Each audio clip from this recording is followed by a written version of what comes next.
Cultures with me, Paula Blair. I am delighted this time to be joined by artist and life coach Michelle Myrick, who very generously talked to me about her life and work in song, writing, painting, teaching, and how her creative practices inform her coaching. Michelle has very kindly offered a free online workshop on using art to embody awareness, taking place on the 15th of August 2020. Do visit www.michellemyrick.com/art to sign up, and that link is in the show notes for you. Huge thanks to our Patreon members for sticking with the podcast throughout trying times. Please do keep up to date with all the goings on the socials. We are AV Cultures on Twitter and Facebook, and AV Cultures Pod on Instagram. You can also find Michelle on Insta as Michelle Myrick_coach. I got a lot out of listening to Michelle, and I'm sure you will too.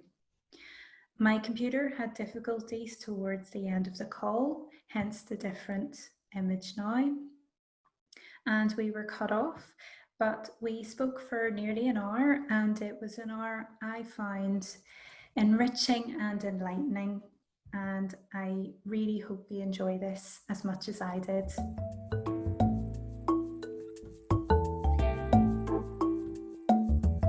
Hello, Michelle. Hi, Paula. How are you today? I'm doing fantastic. And yourself? I'm well, thank you. So you're joining us from Norway. I am. That's Yes. very exciting. Yes. Thank you for Yes. having me on. I'm delighted to be here. Oh, thank you for coming on.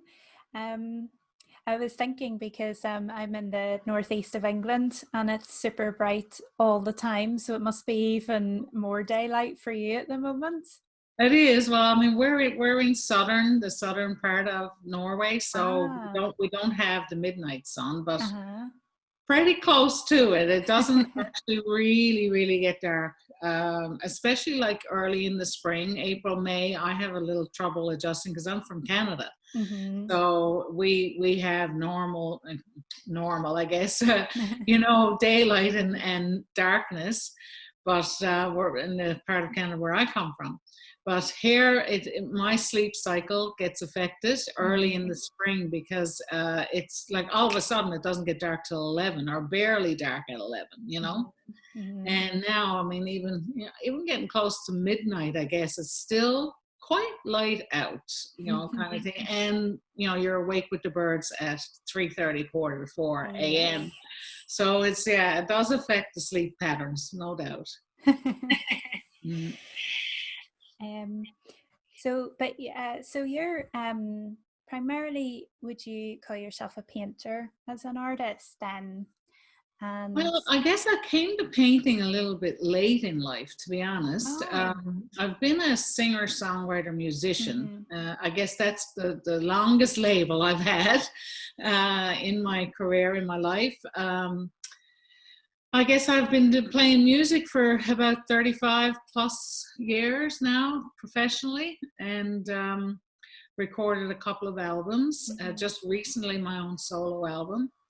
I guess painting was something that I picked up only a few years ago, but it has brought all parts of me to the table.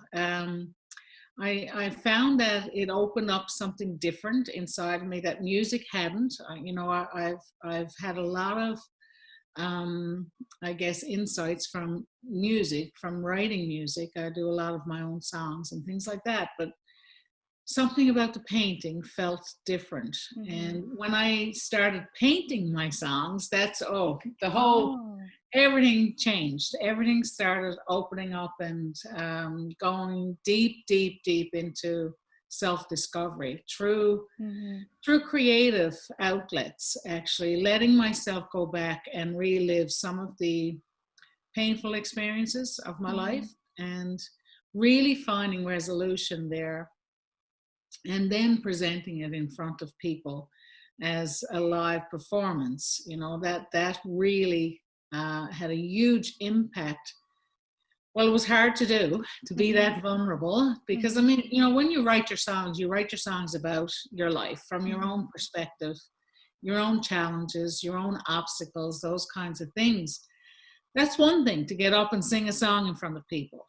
And then, you know, to paint it, to do a visual representation of that brought so much more emotional, I don't want to say baggage, but emotional stuff to the table, to the process, right? It went a little deeper. And people really related to that. And I believe, Paula, the reason why is that even though we all, you know, have different experiences, but if I'm on stage talking about an experience of mine that brought me extreme joy or extreme pain, you're relating your joy or your pain to mine, even though our circumstances are different. We all live on a similar emotional plane with how we deal with life, right? So when I got myself in front of audiences and sharing my life, it was a precarious kind of place to be, because I was opening myself up so much, you know, and in order to be authentic with it, I really had to go into those emotions again in order to present them. So the song series show is what I developed. This is my little pamphlet. Lovely. I'm still doing that show internationally. But what that led to was audiences, they wanted more, because I mean, how much can you actually give in a 2-hour period, right?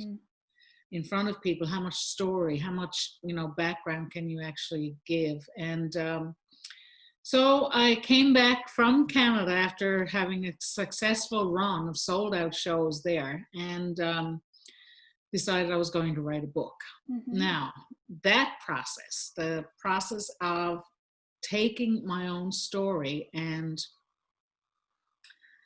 I don't know, in a sense, characterizing myself.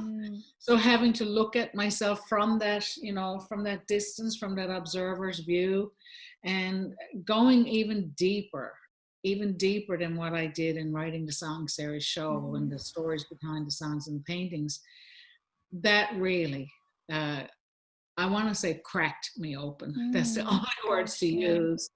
It absolutely opened me wide up. And it was through those creative processes, the songs, the painting, and the book, that I knew I had a larger message that I wanted to share with the world. And I think life coaching, which is what I've become since I've become a certified life coach, is one way for me to bring all of those parts of myself to the table to help other people find resolution in their lives, to actually uncover the messages and the lessons from their own experiences, and then how to use them, how to stand on top of them, in fact, you know, rather than letting those experiences weigh us down like a weight around our necks, you know, but standing on top of our experience, standing on top of the truth of who we are, and moving forward with that. That has been life-changing for me. And I think the people that I'm working with, it's having an incredible impact as well. So yeah, there's a lot there that we can get into a little bit more, because it's fascinating, those connections across different media that you're engaging with.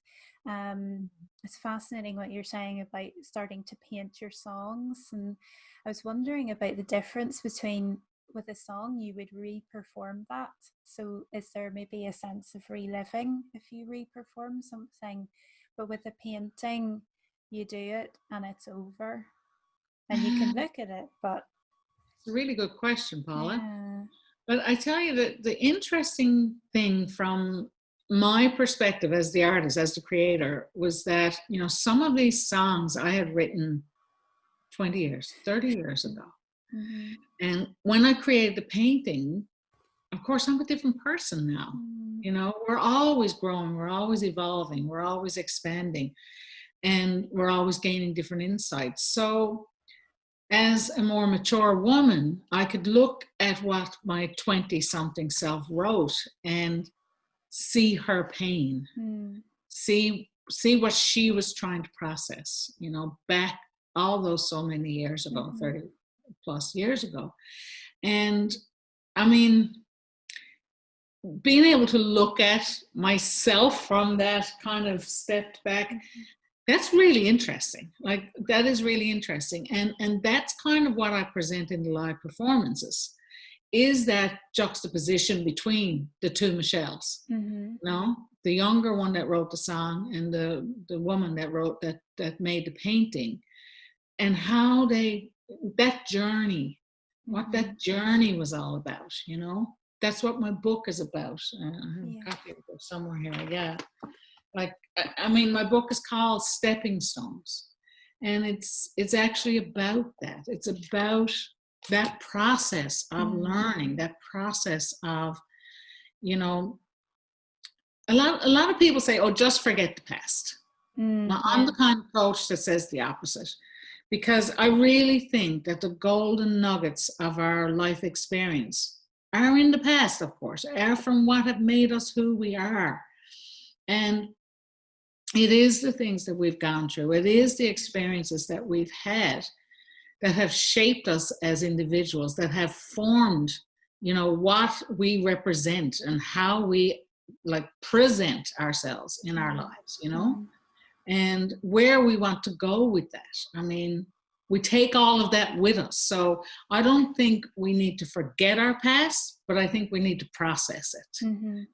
And that's what I help people do. I help people process their past, to find what is in there that they haven't seen before, that they can, I guess, use as a stepping stone, use as that standing on top of their lives and moving forward from there. Having their past empower them rather than weigh them down. That's a leap. It takes work. It takes a lot of mind management, which is what my certification as a life coach has taught me how to deliver, right? How to use these different techniques and modalities to actually help people make that kind of a transformation, because it's powerful. It's powerful. Because we define ourselves a lot by our past. Yes. Right? And some of us are carrying a really heavy, dead weight of our past. But I help people lighten that up, see it differently, and use it.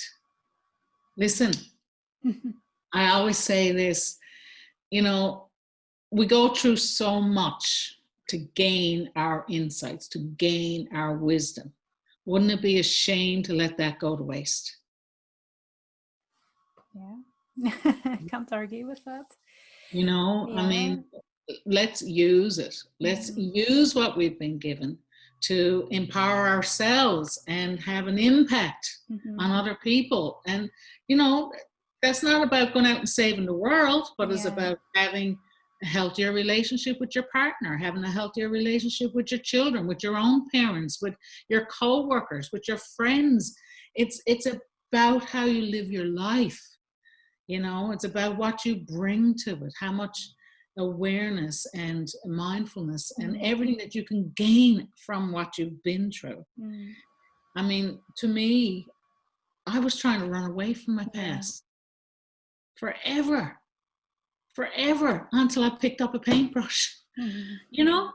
I mean, it's incredible what has happened, but it's that creativity that has opened me up. And now I'm actually using that when I deliver my coaching programs. I use creativity as a method, as a means to get to that deeper part of ourselves, to access that inner knowing. I don't care what you call it, your wisdom, your guidance. I like to call it the soul's compass, actually, because many of us, either we've been given a map for life or we've created one ourselves, that says, okay, you gotta get a good education, then you got to get a good job, then you got to get a partner, perhaps some kids, a house. All these things are supposed to, these are the landmarks on our map of life that are supposed to bring us happiness, right? But how many of us actually get this and this and this and this and this and this and are still not happy? It's not things, it's not those map landmarks that make us happy. What makes us happy comes from within. Is that inner guidance, is that thing. If we follow that and where that leads us, that's what creates inner happiness and fulfillment, right? So I teach people how to go there instead, and it's an honor and it's a privilege, honestly, to see people light up, about their own lives, They have it all inside. It's already there. It's just the light has been turned down. Yes. I think we so easily become defined by the negative things, and then in pushing the negative things away, we're only showing a performative positive side of ourselves. But to actually confront that takes it's a very brave thing to do, I would say. And it's not easy, but here's what I would like your listeners to know. On the other side of that, that's the rainbow stuff. That's where the gold is. On the other side of that, because you are truly living who you are, you're owning it, you're taking responsibility for your own life, you're taking steps that are true to your own purpose, to your own heart, to your own soul's compass. And honestly, I don't know why it took me so long to get there, because it's such a beautiful place to live your life from, to be guided in that way from inside, not from any of this stuff out here, any of the things that we can obtain and achieve. And, those things are good. I'm not putting those down, but to be guided, to be driven by purpose from the inside, it's a different way of living. And it's beautiful. It's beautiful. And I love seeing that turn on in people. It's just amazing. Amazing.